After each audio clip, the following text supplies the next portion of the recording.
a great rest of your day. Go Knicks. I'm just saying, if I were a good NFL head coach, if I were a hot offensive coordinator, and that coaching cycle's going to come around, and they're like, hey, do you want the Giants job? Or do you want the Michigan job? I think the Michigan job is much better. Game time decisions. Only on SportsGrid. You ain't buying no tickets. Who isn't? You're not going to Say these if I'm games. a fan. Of course I'm not. There's a fan. What's wrong with you? Yeah, but if you were a fan, I thought you were a fan of the Hurricanes. You're not They told me. They smashed I told them to donate my tickets. Yeah, so I get it. But the fans travel. They have money, believe it or not. It's amazing. Somebody's got money. In this economy, but they have money. I don't know. See what Kelsey says about the economy. SportsGrid's College Football Today. Look, the trend continues to go to Blake Corum. He's still available. I can't believe he's still available. So if you have Kyron Williams, you got to have Blake Corum on your roster. And if you don't have Kyron Williams, I think you still want Blake Corum on your roster. You got to have these insurance policies on your roster at the very least. Even in a shallow league, if Blake Corum's floating out there, don't let him float out there. The last thing you want to have happen is for him to end up on some other team and then taking you the next couple weeks to win a championship. Fantasy Sports Today. Only on SportsGrid. They went all in with the Sauce Gardner trade, right? All in. Give you a couple of number one picks here. Then Daniel Jones breaks the leg, and then he tears the Achilles. All right, you're signing Phillip Rivers. Are you kidding me? I mean, by the way, you know what hasn't been talked about enough? Sam Ellinger decided he didn't want to come play for the Colts. Why? You would have been. I know Denver activated him to the roster anyway, but he would have been maybe the starting quarterback this weekend. Pro Football Today. Only on SportsGrid. Barstool jumps to Netflix, plus Adam Silver talks NBA expansion. Word Off for Sports Today starts now.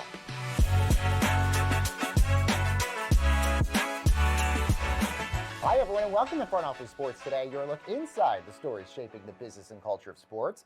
I'm Baker Machado here at FOS Studios in New York City, and this podcast is brought to you by Invesco QQQ. Changing the game has always been our game. You can access NASDAQ 100 companies in just one ETF, Invesco Distributors, Inc. Now, coming up, the ACC says they'll change their tiebreak rule that caused mass chaos for the college football playoff. Plus, Adam Silver talks future NBA expansion, but first, a big Barstool move in our main event. Well, 3 Barstool podcasts are moving exclusively to Netflix as video versions of Pardon My Take, Spittin' Chicklets, and The Ryan Russillo Show will now be exclusive to Netflix beginning in early 2026. Now, audio-only versions of the show will still be available on podcast platforms. So for his thoughts on this move, let's bring in Jack Settleman, CEO and founder of Snapback Sports. Jack, thank you so much for joining us. I guess your initial thoughts on this big move for Barstool? Yeah, appreciate you having me. I don't think this is a massive, massive change to anything. I feel empathy for the 10% of Barstool and Pardon My Take fans who obviously watch on YouTube. I'm a YouTube consumer personally. I have premium, so I throw it in my pocket. I watch when I can, or I just listen to it. But I think that I feel bad because Barstool has built everything on being man of the people and for the common man and all of that. And so they're not screwing their audience. Like, they obviously created a calculation and understood, okay, we're still keeping it free for, the 90% of people who listen on audio. Unfortunately, some people are going to have to jump over to Netflix if they want the video component. But as I discussed in our company Slack this morning, like, the majority of us already have a Netflix subscription. So I think they thought there's minimal pain here. And I think I had a reaction to when Red Zone added commercials. And the difference in the two is that when Red Zone added commercials, we had a visceral reaction because they said, oh, we're going to do 10 seconds one time on Sunday and test it. But I think we knew, because we don't trust Red Zone and the big media and the networks, that was going to turn into 10 commercials and then 20 commercials and then further. I think that Barstool and Pardon My Take has earned enough of a positive relationship with their audience to say they're not going to screw over the entire audience. And there's a ton of positives to this. The content creators from YouTube or even social media moving to traditional platforms or even streaming services, I mean, it doesn't seem like it's a new thing. I mean, when I worked at E! News 100 years ago, they replaced Chelsea Handler with Grace Helbig, and that show didn't last very long at all. And there's 1,000 other case studies about this. Is there just a worry that when this happens with Netflix, that the fans who are accustomed to seeing this content for free for so long aren't getting it for free anymore, might not sort of show up on Netflix here for them? I think that there's definitely that, but I think that's in the calculation, right? So if 200,000 people watch an episode of PMT on YouTube, what do we estimate? How many people are going to buy a Netflix subscription? How many people are going to over time, just they are adding to their content offering. I always wonder because people pitched, Snapback on, do you want to be on smart TVs and all this stuff? I'm like, well, who watches that stuff? Like, who watches LG Premium?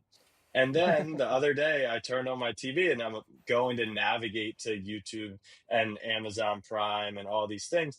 And on the LG channel, I see Matthew Berry's Fantasy Life. And I'm like, okay, so someone's watching and they're promoting it. And now that we have to navigate to a smart app in general, if they're able to plug in their own content there to begin with, like, it's just going to be the familiarity. And that's the difference. Is 10 years ago, you couldn't get, unless you were Joe Rogan, you couldn't get everyone to travel with you, right? But now it's like, well, Netflix has Simmons, Russillo, Barstool, and they've got these movies and they've got these shows, and it becomes a way more enticing package. So I think they're trying to buy the network and build the network effect there on Netflix, not as much is someone going to buy a Netflix subscription just so they can continue watching, that show. Well, also, where do you sort of think this all goes? I mean, is Netflix sort of competing with YouTube for legacy-only creators, or are the YouTube creators just going to go to Netflix? Like, how does this pan out? What does this look like? Oof. That's a great question. And I hope to not be on the wrong side of history and put out a take on this show that 10 years from now looks wrong. Everything just moves so quickly. It moves so fast. I view it more as just an opportunity for, the 99% of creators who need YouTube and the distribution. And I can't imagine a world where they start buying content. I know they have in the past, but that platform just offers so much. Now, can you incentivize better? Do RPMs go up? Does the YouTube creator split change so that the economics are better for creators and more creators have opportunity? Like, I'm in the TikTok Sports Creator Fund, and I'll say, like, they pay very, very well. That allows me to take money, reinvest in content, and then their platform becomes more interesting for consumers. So I don't think that they're going to, because I believe YouTube has tried this before to buy content. That's just not who they are naturally as a platform. But then you got to consider YouTube TV. I personally, when you ask the question, where is this going? I think it's going to be YouTube and then everyone else. Like, that's my prediction. Wouldn't shock me if Google rolled YouTube out, because I think as an entity, they're probably even way more valuable than they're being valued at today. But kids are growing up on YouTube. YouTube TV has replaced cable, and they've already got the NFL. So in this arms race, right, Netflix, Amazon Prime, YouTube, I think YouTube's the one that wins out, which is why I know the money is probably good for the next 3 years, but it is a little bit like they are the number one sports podcast now. They could have been the number one YouTube sports podcast, and they're kind of sacrificing that. So just a minute decision by Barstool that we'll see kind of how it plays out. All going to be so fascinating where this all goes. Jack Settleman, CEO and founder of Snapback Sports. Jack, thank you so very much for joining us here at Front Office Sports today. Well, just hours before the New York Knicks won their third ever NBA Cup, Commissioner Adam Silver spoke to the media and addressed a slew of topics from potential NBA expansion, Terry Rozier and Chris Paul's futures, plans for NBA Europe, and even the WNBA CBA talks. So to break down all the big news from the commissioner, let's bring in our foremost NBA reporters here at Front Office Sports, Colin Salau and Alex Schiffer. Colin, let's start with you and Silver's comments on future NBA expansion, possibly involving Vegas and Seattle. What did he say? Yeah, I mean, it seems here that the NBA is starting to says that they're going to want, or they're going to say something about expansion or something definitive about it in 2026. He mentioned that he's been kind of pushing this back for years. I know Alex is someone who's been following this for a while and is already grown. We've already kind of grown frustrated with the NBA saying certain things that it's going to push expansion and then all of a sudden pulling back. So it seems here that there might be something more definitive coming in 2026. He did mention Las Vegas, heaped its praises, even though it looks like they're going to move the NBA Cup out of there, and Seattle as two potential markets. Those are the two markets we've been looking at for quite some time. And he also touched on potential relocation, and that's not something that's necessarily in his radar at the moment. Yeah, and Colin, to that point, it also sounded like the commissioner was sort of indicating the economics for expansion really have to work here because it dilutes the amounts of money that these owners would be getting if you add 2 more teams here, which then allowed social media to, run rampant and speculate maybe there's a relocation here. Maybe you move New Orleans or you move Memphis to Vegas or Seattle. Do you think that that's a possibility? Yeah, so Adam Silver has, in this time of talking about expansion, it seemed years ago, it seemed like something that was going to happen. And then all of a sudden, a couple of years ago, he starts mentioning this idea that adding 2 teams dilutes the pot. You go from 1/30 to 1/32 in terms of the amount of ownership per team, right? And so now relocation is a potential option, but as he said yesterday, that's less of in his control because it's going to be whether certain teams, certain owners want to make that move. So yes, relocation could be an option, and I know there are a couple of teams that cuff the Pelicans that some people have talked about, and their owner has stated that Gail Benson has said that she wants to stay, but it doesn't seem like that's completely the case right now in terms of relocation, at least something we could predict right away. All right, we're going to take a quick break. We're going to come back with more on what Adam Silver told the press, including throwing some shade at some of his other media partners. That when Front Office Sports Today returns right after this quick break.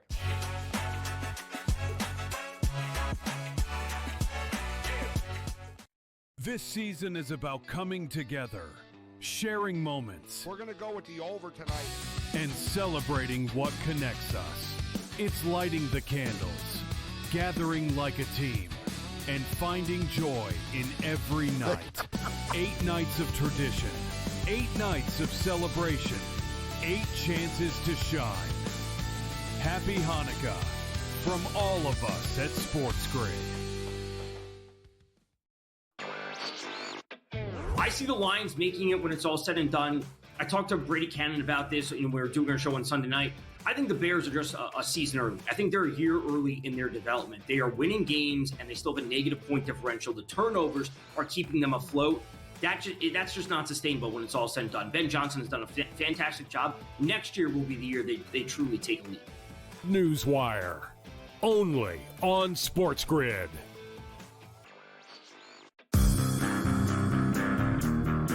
They're doing a new show about a Japanese interpreter. Oh, they are? Yeah. Oh. Yeah, they're doing I don't know if it's a documentary or actors are in it.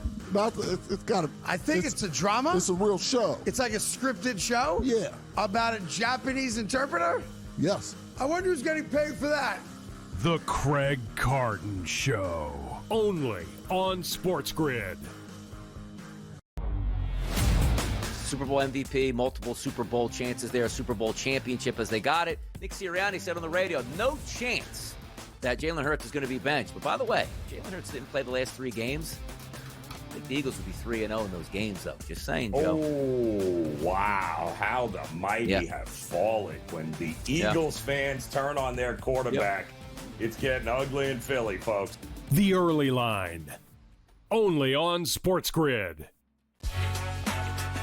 Hey, welcome back, everyone, to Front Office Sports Today. I'm Baker Machado, and we're having a conversation with Colin Salau and Alex Schiffer, Front Office Sports reporters covering the NBA. All about Adam Silver's big comments before the NBA Cup. And let's talk about the NBA Cup here, Schiffer, because the commissioner sort of indicated that maybe Las Vegas is not going to be the place that they continue to have the finals at, and maybe it could even go to college campuses. Yeah, I am a little bit in believe it when I see it mode on that front. I think it would kind of be cool. What would the NBA Cup final look like last night at the Pavilion at Villanova with the Villanova Knicks? I think that'd be a really cool thing. And we've seen some examples in recent years of Sabrina Ionescu with the WNBA playing a home game at Oregon and Kevin Durant playing a game at Texas at the Moody Center. So I think that the homecoming idea would be cool, but I think it would also have to really work for the roster, and it almost have to be a coincidence, right? Like, this team has this former notable player that is playing in the NBA Cup final at this campus.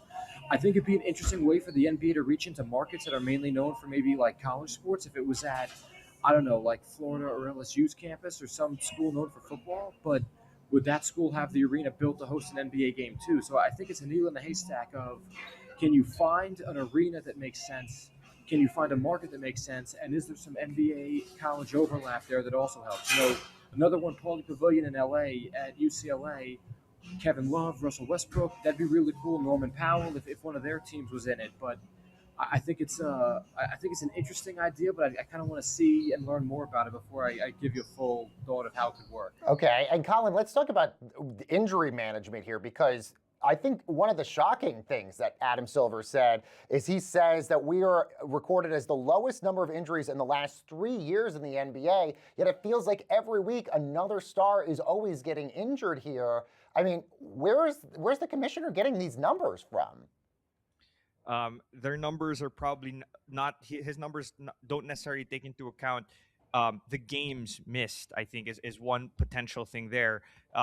As In Street Clothes, a very popular social media account, and tweeted today that, or a couple of days ago, that there's been over 2,060 missed games in the first 8 weeks of the season, which is up from last year and up from the year before. But I'm sure the NBA has their own data as well that can counteract this, and perhaps there are some certain claims that they have that are correct as well. One of the things I think that Adam Silver was particularly adamant about countering was the Athletics report that it was a denser schedule at the start of the season that's causing the injuries. I think that in particular is what the NBA has taken offense to, because they've tried so hard to kind of remove back-to-backs from the schedule and make players and teams think that it's a lot less dense.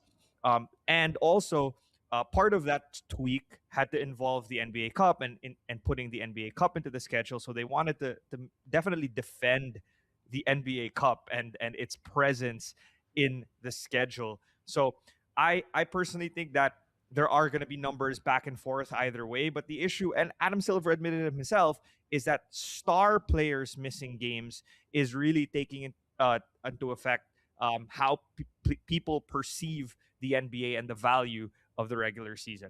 Schiffer, Silver also hinted there might be some news in January regarding the NBA's project with FIBA to launch a league in Europe, and serious talks apparently are happening with NBA Europe franchises probably in January as well. So what do we sort of think happens here, and what potential teams do we think maybe could join this? Yeah, I think in January they're going to give us much more of an idea of what this is going to look like and when it's going to launch.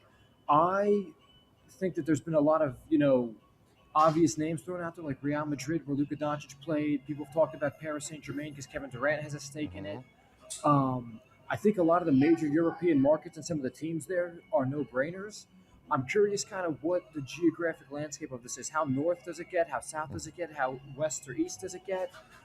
Just are these all within a reasonable travel schedule of each other, or is it, is it like they're going to be like NBA Europe back-to-backs because of travel or whatever?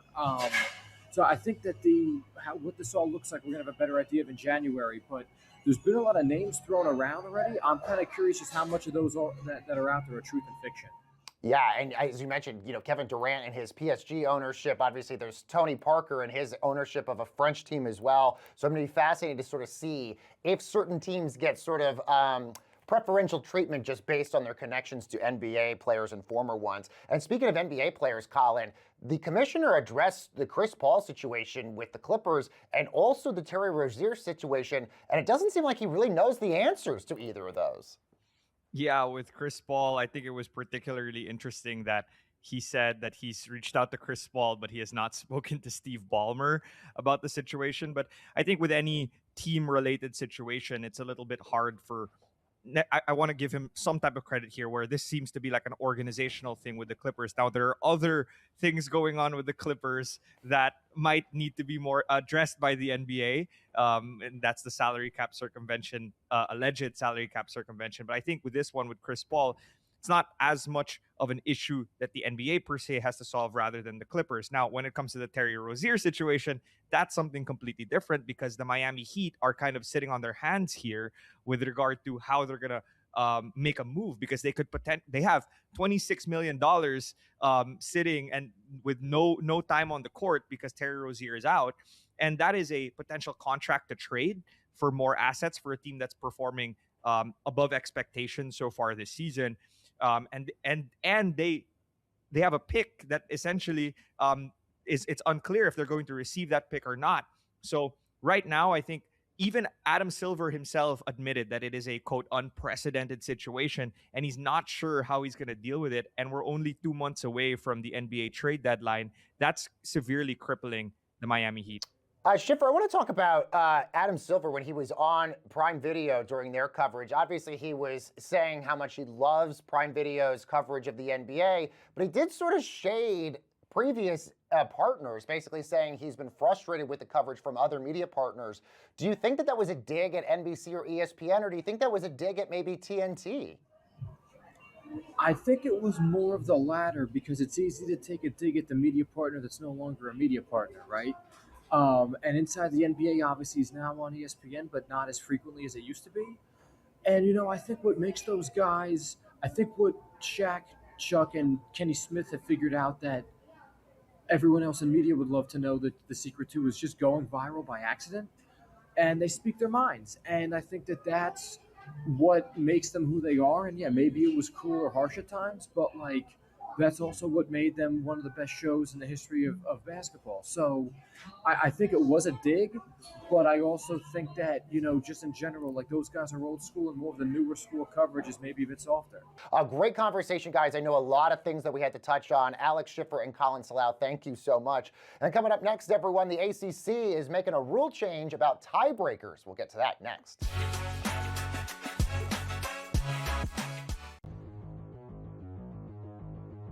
For those of you who have never watched, we could easily just call it true or false, but we got creative, because that's what we do. We create content here on the show. We call it buy or sell. Tucker will lead the Bucks in touchdowns this season. I never, ever would have thought that this would even be a buy or sell, but here we are.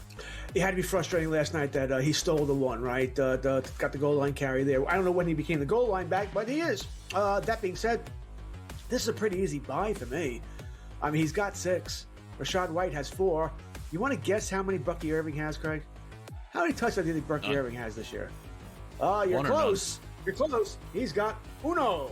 Yeah, easy buy. Yeah, they're using him near the goal line, too. I did see some metrics that said that Irving has a hard time getting in the end zone, by the way. When it's close, he usually scores from outside, so it does appear that Tucker will lead the team in touchdowns this season. All right, 2 players that are going to be drafted inside the top 5 in fantasy. I probably could say, honestly, George, inside the top 3 in the first round of fantasy football next year. Jahmyr Gibbs will have a higher ADP than Bijan Robinson next season. Gibbs, I think, is close to your number 1 next year. I do. I think we'll trust him more than McCaffrey because he stays healthy. I'm sure in PPR, when he catches so many balls, so does McCaffrey. But we love the Detroit offense here. I don't think you can go wrong with any of these guys, by the way. All right, I'd be happy with all of them. But I think me personally, if I had, it was Gibbs, McCaffrey, which I think is really your 1-2 there, I'm going Gibbs. No, and I think I think next year's number 1 fantasy draft pick, it's not that it's going to be bad. I just think there's a lot of variation going into next year. I could see any of 3 or 4 players as of right now going number 1. I would have said Jonathan Taylor, but he slowed down. Fantasy Sports Today. Friday, starting at 3 p.m. Only on SportsGrid.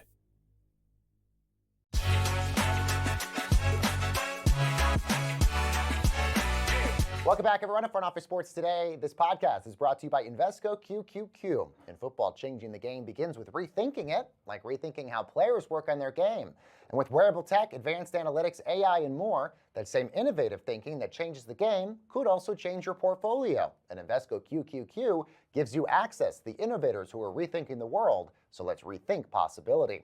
Well, after Duke's shocking ACC championship win that created mass chaos and sent Miami and James Madison to the college football playoff, the ACC now says they'll create a new tiebreaker policy before next season. So let's bring in FOS reporter David Rumsey for more. So David, what is the ACC planning to do here?